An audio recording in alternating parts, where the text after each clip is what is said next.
বাংকারে লুকিয়ে পাক প্রধানমন্ত্রী এই বিষয়ে এটা শুনে সত্যি হাসি পাচ্ছে। পাক প্রধানমন্ত্রী তিনি আর কোথাও জায়গা পাচ্ছেন না, কারণ গোটা দেশের যে অবস্থা ছিন্ন ভিন্ন গোটা দেশ বলাই যায়।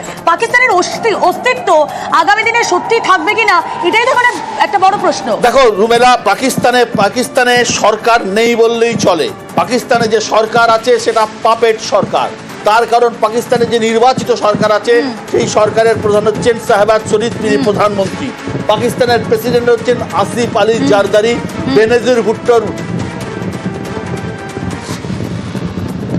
পাকিস্তানের প্রধানমন্ত্রীর বাড়ির 20 কিলোমিটারের মধ্যে মুহুর্মুহু বোমা ফেলছে ভারতবর্ষ।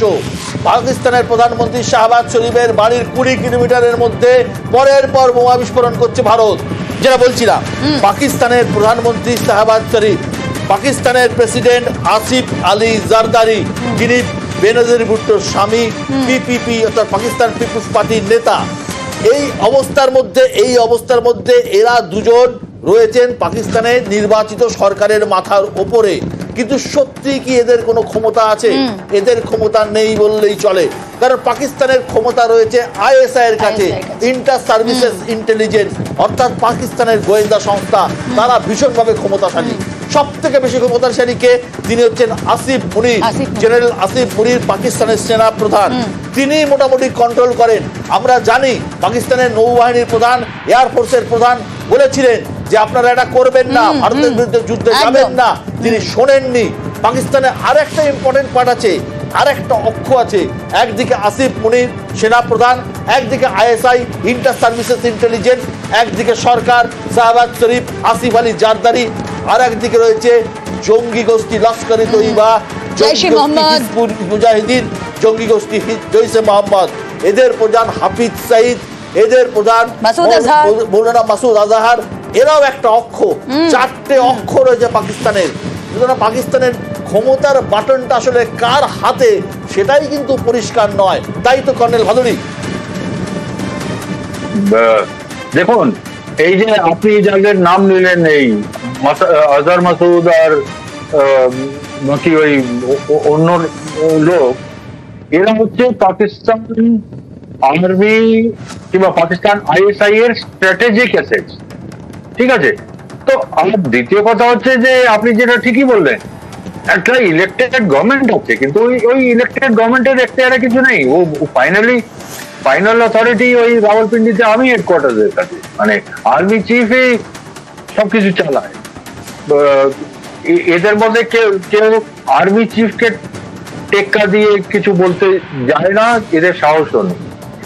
তো ফাইনালি ডিসিশন ওই আর্মি চিফই নেবে, মানে কতটা যুদ্ধ হবে, কতটা হবে না, কোথায় যাবে, কতটা এগোবে, ও সব ওই আসিফ মুনির। কর্নেল ভাদুড়ি, একটা জিনিস বলুন যে পাকিস্তানের এয়ার ডিফেন্স সিস্টেম ভেঙে গুঁড়িয়ে দিয়েছে ভারতীয় সেনাবাহিনী। এই যে ইসলামাবাদ, লাহোর, করাচি, শিয়ালকোট, ভাওয়ালপুর, এই সমস্ত জায়গার এয়ার ডিফেন্স সিস্টেম নেই বললেই চলে, এটাই শোনা যাচ্ছে। তাকে এক্ষেত্রে রাফাল বা সুকোই বা মিগ, তারা তো যদি পাকিস্তানের এয়ার স্পেসে ঢোকে তাহলে তো কোনোভাবেই রাডারে আর ধরা পড়বে না। না, আপনি একটুখানি কনফিউজ হয়ে যাচ্ছেন। রেডার সিস্টেম কিন্তু দু রকমের হয়। আচ্ছা, একটা হচ্ছে সার্ভেইলেন্স রেডার, যেগুলো মনিটর করে। ওকে, ওই রেডার সিস্টেম গুলো আলাদা। যে রেডার সিস্টেম গুলো আমরা টার্গেট করেছি সেইগুলো হচ্ছে এয়ার ডিফেন্স রেডার, মানে এয়ার ডিফেন্স গানস আর এয়ার ডিফেন্স মিসাইল সিস্টেমের সঙ্গে ডাইরেক্টিং যে fire direction, fire control radar, যেগুলো সেইগুলোকে আমরা টার্গেট করেছি। তো আমাদের এয়ারক্রাফট যদি পাকিস্তান এয়ার স্পেসকে উল্লঙ্ঘন করে পাকিস্তানের ভেতরে কোনো টার্গেটকে এনগেজ করতে যায়, তো যে সেক্টরে এই এয়ার ডিফেন্স রেডার গুলো আমরা ধ্বংস করেছি, সেই সেক্টরের যে air defence missile, ground missile, anti aircraft missile বা অ্যান্টি এয়ারক্রাফট গান, ওইগুলো অ্যাক্টিভেট হবে না, ওইগুলোকে ইউজ করা যাবে না। কিন্তু যেগুলো সার্ভিলেন্স রেডার, যেগুলো এয়ারফোর্সের সার্ভিলেন্স রেডার, সেইগুলো তো পিক আপ করে যে এয়ার ডিফেন্স সংযোগ মনে হয় বিচ্ছিন্ন হয়ে গেছে, কোনোভাবে সংযোগ বিচ্ছিন্ন হয়ে গেছে কর্নেল লাহিড়ীর সাথে। একটা দেশ যারা ধুঁকছে, অর্থনীতি নেই বললেই চলে, $700 বিলিয়ন IMF থেকে গত বছর লোন নিয়েছে, ধারের টাকায় গোটা দেশটা চলছে, সেই দেশে এই ধরনের হারাকিরি সিদ্ধান্ত পাকিস্তানি সেনাপ্রধান জেনারেল আসিফ মুনির কি করে নেন সত্যি ভাবা যায় না। নির্বাচিত সরকারের ক্ষমতা নেই, তারা টোটো ISI এবং সেনাবাহিনী তারা ক্ষমতা নিচ্ছে পাকিস্তানের সাধারণ মানুষকে। বিশ্বদা যেই গ্রাফিক্যালি প্রেজেন্টেশন নিউজ 18 বাংলা দর্শকদের সামনে রাখছি, বিশ্বদা সেই পৌরাণিক একটা অস্ত্র সুদর্শন চক্র যা ছিন্ন ভিন্ন করে দিয়েছিল সেই সময়ও, এই যে সুদর্শন চক্র রাশিয়ার NPO আলমাস সংস্থা তৈরি S-400 এটা ব্যবহার করে পাকিস্তানের হামলার চেষ্টা ব্যর্থ করে দিয়েছি আমরা ভারতবাসীরা। ভারতবর্ষের সেনা 600 কিলোমিটার দূর থেকে শত্রুপক্ষের যুদ্ধ বিমান, ব্যালিস্টিক ক্ষেপণাস্ত্র এবং ড্রোনের উপস্থিতি টের পায় এই অত্যাধুনিক প্রযুক্তি। রেডারকে যদিও বা ফাঁকি দিতে পারে শত্রুপক্ষ, S-400 সুদর্শন চক্রকে তা এড়াতে পারে না। পৃথিবীর সবচেয়ে দীর্ঘ পাল্লার ক্ষেপণাস্ত্র প্রযুক্তি ব্যবহার এই S-400, যা রাশিয়ার NPO আলমাস সংস্থার তৈরি।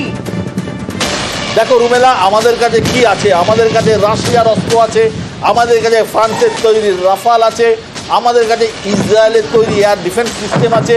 পৃথিবীর সমস্ত উন্নত বা উন্নয়নশীল দেশগুলোর সমস্ত ভালো অস্ত্রগুলো আমাদের কাছে আছে।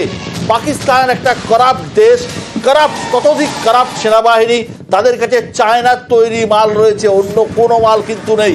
একমাত্র পুরনো কিছু মাল রয়েছে, যে মালটা হচ্ছে F-16 যুদ্ধ বিমান আমেরিকার দেওয়া, তাও সে বহু পুরনো। অর্থাৎ পাকিস্তানের সিস্টেম কিন্তু চায়নার বেস করা সিস্টেম।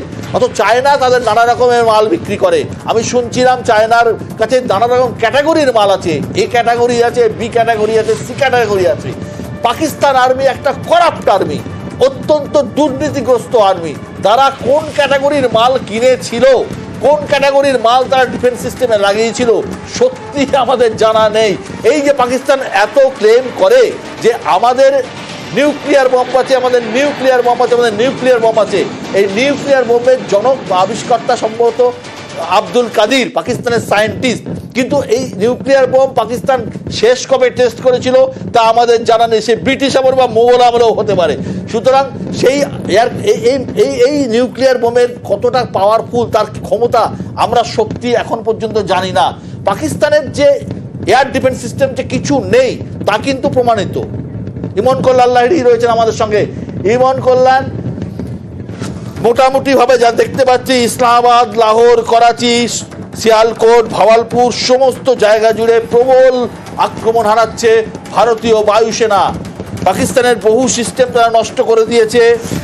আন্তর্জাতিক দুনিয়ার সমর্থন কোন দিকে যাবে কি মনে হচ্ছে? বিষয়টা আন্তর্জাতিক দুনিয়ার সমর্থনের প্রয়োজন এই মুহূর্তে ভারতবর্ষের নেই। যদি ডোনাল্ড ট্রাম্পও কিছু বলে, ওরা আগে ইসরায়েল সামলাক, ওরা আগে রাশিয়া ইউক্রেন ওয়ার সামলাক, এবং উনি আসার পর যতগুলো যুদ্ধ লাগিয়েছে ওটা আগে সামলাক। ভারত তার সার্বভৌমত্বের ওপর আঘাত, এটা বুঝে নেবে।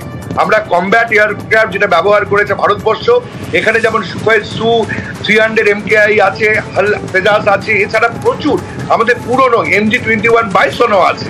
এবং আমাদের মনে হয় যেখানে মিরাজ থেকে শুরু করে ডাজাউল, রাফাইল, এবং এটা থাকার পরেও পাকিস্তান যদি মগজদোলাই হয়ে সন্ত্রাসবাদীদের দ্বারা প্রভাবিত হয়ে একটা দেশ চালায় তার অবস্থা এরকমই হবে। আমি বারবার করে বলছি, যে ভুল 47-48 সালে হয়েছিল, যে ভুল 71 সালে হয়েছিল, 2025 সালে আগামী প্রজন্ম এবং 140 কোটি ভারতবাসীর কথা ভেবে আর করার সময় নেই।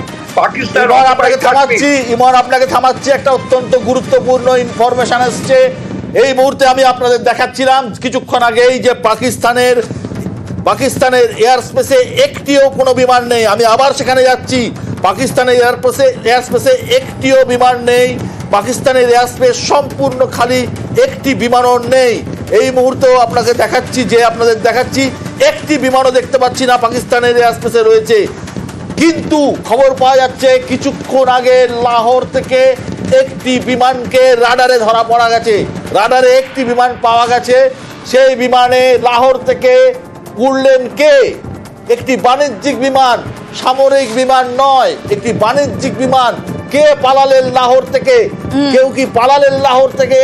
একটি সামরিক বিমান নয়, বাণিজ্যিক বিমান লাহোর থেকে উড়েছে। আমরা দেখতে পাচ্ছি পাকিস্তানের আকাশে কোনো বিমান নেই, অথচ লাহোর থেকে একটি বাণিজ্যিক বিমান কিছুক্ষণ আগে উড়েছে। কোথায় যাচ্ছে, কে আছেন সেই বিমানে আমাদের জানা নেই। আমার কাছে যা জানা যাচ্ছে এই মুহূর্তে পাকিস্তানের আকাশে কোনো বিমান নেই, কোনো বিমান নেই। একটা এয়ার আরাবিয়ার বিমান দেখতে পাচ্ছি, সেটা এয়ার আরাবিয়ার বিমান দেখছি লাহোর ছেড়েছে, কিন্তু কোথায় যাচ্ছে নট অ্যাভেলেবেল, যাত্রাপথ নট অ্যাভেলেবেল। আমার কাছে একটি ফ্লাইট রাডারে ধরা পড়ছে একটা এয়ার আরাবিয়ার বিমান, কিন্তু লাহোর থেকে ছেড়েছে, কোথায় যাত্রাপথ আমি জানি না, সেটা কিন্তু পাওয়া যাচ্ছে না। এখন জানা নেই কে উঠলেন। হ্যাঁ মন বলছেন, যেটা বলুন।